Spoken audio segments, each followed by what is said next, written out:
The newest wave of Secret Lair bonus cards have finally hit the streets, and these ones are very striking. They feature a schematic style that adds depth to the concept of these cards. The Magic Historian. Greetings, owners of fine luxury cardboard rectangles, my friends. I hope the day finds you well, because we are here to take a look at some delightful Magic cards, specifically the Secret Lair bonus cards. So normally, when Wizards releases information about Secret Lairs, we get to know all but one of the cards that come in the Secret Lairs, and we have to wait until the packages end up in people's hands and pictures start flying around, and we've hit that moment yet again. This time, we're going to be taking a look at what I am calling schematic style Magic the Gathering Secret Lair bonus cards. That's a bit of a mouthful, but anyways, let's get one up on the screen to start with. I've actually got an extra bonus to show you at the end that's not technically a Secret Lair bonus card, but in spirit is, and is absolutely fantastic. But we're going to be starting out with Rogue's Passage. This is, out of the schematic cards we're going to look at today, this is my favorite for sure. So, the Rogue's Passage is a very cool concept. I mean, it's one of those Magic cards that you immediately know what it is when you read the name of it. The idea is a secret passage, but even more so, a secret passage that is used for nefarious underworld purposes. You've got your rogues and cads and slinkers all heading off into the darkness to commit their evil. Maybe they're coming to your house to steal your potato chips. Who knows? But either way, the idea of a Rogue's Passage has always been really cool to me. And in my opinion, this is the absolute best execution of the card so far. Now, like I said, the name tells you what it does right away. The ability feels like the card should. It either taps for colorless because it's a land, or pay 4 and tap it. Target creature can't be blocked this turn, which adds a magical aspect to this Rogue's Passage. Perhaps it actually shifts where the end destination is. Maybe that's what the magic involved in it is. Maybe it changes where the origin point is, right? So if you activate this, then wherever your creature happens to be, the passage opens up in a wall by them. Whoop, in they go, and then all the way to the end, unblocked past all your opponent's creatures. So it really does give an awesome feeling of that secret passage concept. But an extra level is added by the schematic styling that they've done with this, right? Like in the middle, first of all, you can see the actual Rogue's Passage. It's made out of old, worn stone. You've got a little bit of like forest life around it. It's a little bit overgrown, probably out of the way. In this artwork, it's clearly already been opened, and you can see there is a particular symbol sitting right above the door. And if you actually take a look over to the left, you will see that symbol again, and in the bottom, in the text box, you will see a more sketched out, less filled in variation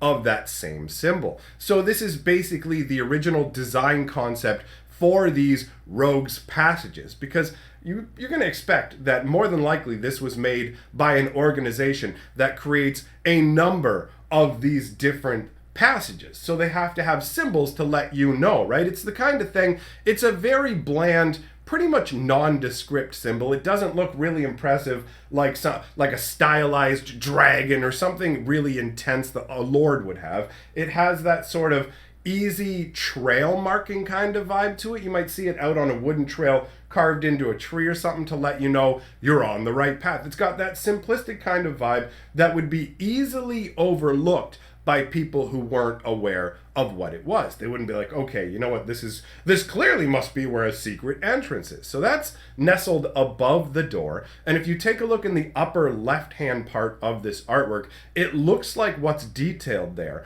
are the schematics for the actual opening mechanisms to cause the secret passage to open, which is, I just really like this, man. And you can see down in the text box as well that you actually have a cloaked rogue who is here activating the entryway into this rogue's passage. And then over on the right hand side, you have the actual map of the passage, and it looks like it's got a number of dead ends and almost interchangeable dead ends. Like you can shift up how it works. I mean, think about it. You've got a rogue's passage, and let's say the law enforcement of whatever area has learned about your rogue's passage. Then you've got the problem of once they figure out how to get in there, maybe just breaking through the wall or whatever, you don't want them to have an easy straight line to wherever they're going. So you've got all these twists and turns and presumably traps that will take out unexpected individuals who shouldn't be in here, who are trying to thwart your nefarious ways.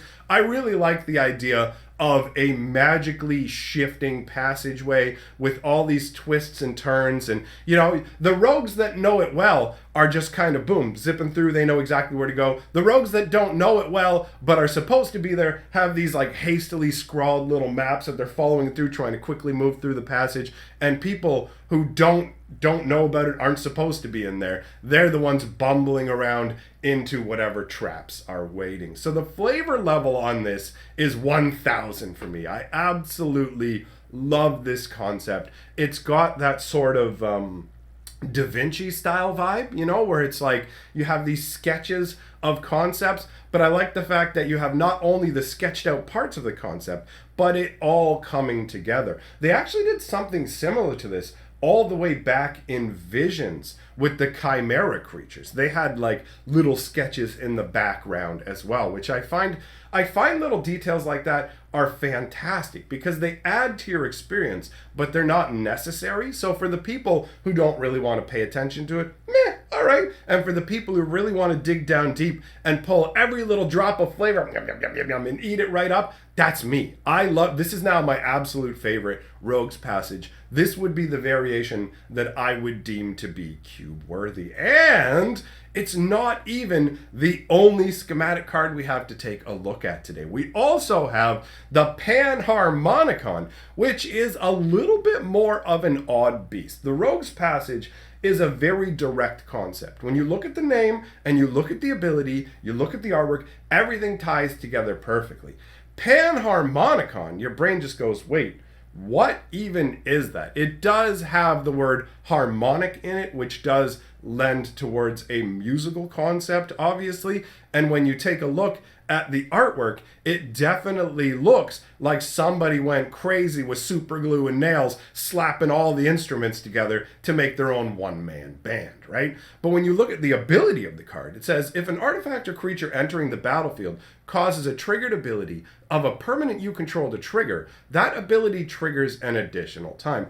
This is where it gets a little bit weirder, because how do you really connect the concept of magical instruments causing additional triggers of abilities? And really the way that it kind of settles in my mind, and this is very much open to interpretation, so let me know your thoughts, is that it's an echo. It creates a resonance that is an echo of the ability using sound and magic combined, which is a fascinating concept. Honestly, the idea of being able to use music and having it morph into whatever, it's malleable. You can make it whatever you want it to be, essentially. It's like, are you copying the ability of this archmage? Boom, you can do it, no problem. Is it this sort, like, it's artifacts or creatures, right? So it's an absolutely astounding concept underneath. If it isn't, I mean, it's a little bit weird, I'm gonna be real, right? And this is obviously just my interpretation. But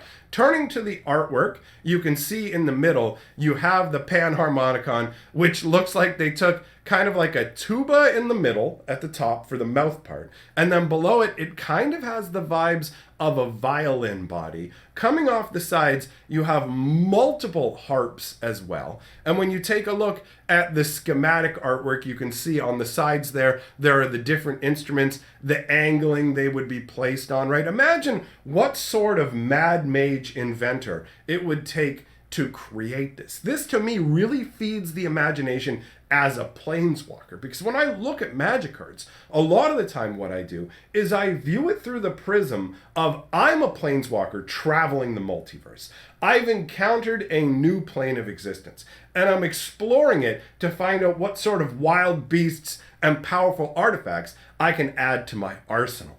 And tucked away in a crazy corner, maybe on some remote island, right? On a plane of existence that we haven't even been to yet. Well, I mean, I have in this story, but you get what I'm saying. Maybe we haven't been to this world yet in Magic where it was originally created. But you stumble on this fellow. He's the only one living on this island, and somehow he's managed to create this gigantic, wondrous device. Maybe he was a musician who was like part of a royal court or something like that. And slowly but surely, he became more obsessed with music, and he started to study arcane instruments and things like that to figure out how to take his music to the next level. And then he got obsessed with this concept of resonance and echo and how it can actually be used beyond magic, and not beyond magic, sorry, beyond music, and how everything is interconnected in terms of artifacts, creatures, music, and there's literally a way to create a resonance echo within individuals and artifacts. So he basically goes crazy from the view of society, and he goes off to this island because he doesn't want to deal with people. He's made his money as part of the royal court. He spends it getting himself to this island, taking the resources he needs, and then he spends years building this panharmonicon. But then it just basically, his life work is done, right? So his life ends, and years later, you just stumble across this island in your travels. And there's some dust built up all around the workshop, but then the panharmonicon is sitting there, and somehow you can feel this sort of energy emanating out of it as a planeswalker. You can tell immediately, whoa, this is a magical item of intense potential. And so you go, yeah, this is mine now. I'm taking this. I'm going to use this. And you're like, how does this work? I mean, as a planeswalker, usually you can suss it out. But at the same way, you could sit there and go through this mad musician's journals and see his descent into this insanity, or at least perceived insanity. But it turns out he wasn't crazy. He was just such a genius that he seemed crazy. And that's what led to the construction of the panharmonicon. So from that perspective, the idea that somewhere out there, this musical instrument that would be created that resonates with all this is so epically awesome to me. I really, really like it. So those are the two schematic cards. We also have the Evolving Wilds. That is it's from the land box where all the lands, it's just full text lands. So, I mean, quickly take a look at that. It's pretty straightforward. It's like the other ones, right? So it's just, check it out. This is Evolving Wilds, but it's all text. And I'm not going to bore you by reading all the text, but I did want to show the card for a moment. Now, I did say we had one cool bonus that technically isn't a Secret Lair bonus card, but functions very similarly. And that is a token created by Johannes Voss. So this is the black, he called it a Black Lotus token. I mean, it's a pink lotus in this artwork, but on one hand, if you're somebody who likes using Garth from Modern Horizons, now you have a beautiful token to use. But more importantly to me, this is meant to be a add-on to Johannes Voss's Secret Lair, which is hands down one of my absolute favorite secret lairs of all time. I really want to do a video talking about it. I just don't know if I've let it go for too long since it's been announced. So if you'd be interested in me talking about Johannes Voss's Secret Lair, let me know in the comments, because it is a delightful romantic story. I'm a romantic at heart, and the truth is, the artwork that was spoiled for this Secret Lair about, 6 months or more ago, with the priest and the angel running away with the plate of watermelon, that art entranced me, and it still is the desktop artwork for my background. So I've had it up there for like 6 months at least. Anyhow, the Secret Lair tells the story of a priest and an angel who are in love. And oh man, the artwork is it's so good. Like, Johannes Voss should be making animated movies. His artwork is beautiful. The man seems to have a great sense of fun and adventure. So the 4 Secret Lair cards, there's a 5th one we don't know about yet, take us through this adventure between this angel and this priest. And the flavor text is a poem written by Johannes Voss. It's so awesome. And these beautiful pink lotus flowers, they show up across the artwork in this secret layer. It's absolutely gorgeous. So including this as a nice little bonus, I'm letting you know this because these lotus are going to be available through his, I believe he sells these tokens through Patreon. So I think you have a month or so to be able to acquire them. They've got regular and foil ones. I just love it so much that I'll give them a free plug. Yeah, go check it out. Go buy them. I love it. Honestly, that Johannes Voss secret layer has me entranced. It is my favorite secret layer from the newest wave by a long shot. It just speaks to the soul. I adore it. Anyhow, I have gone on enough about these magic cards for the day. I hope you enjoyed our little discussion here, my friends. Thanks for coming by. If you like what's going on here, then let YouTube know by liking the video. If you love what I'm doing, jump on my Patreon, become one of my patrons. A big thank you to all of my current patrons. You guys are awesome, and ladies too. Thanks for coming by. I'll see you guys next time.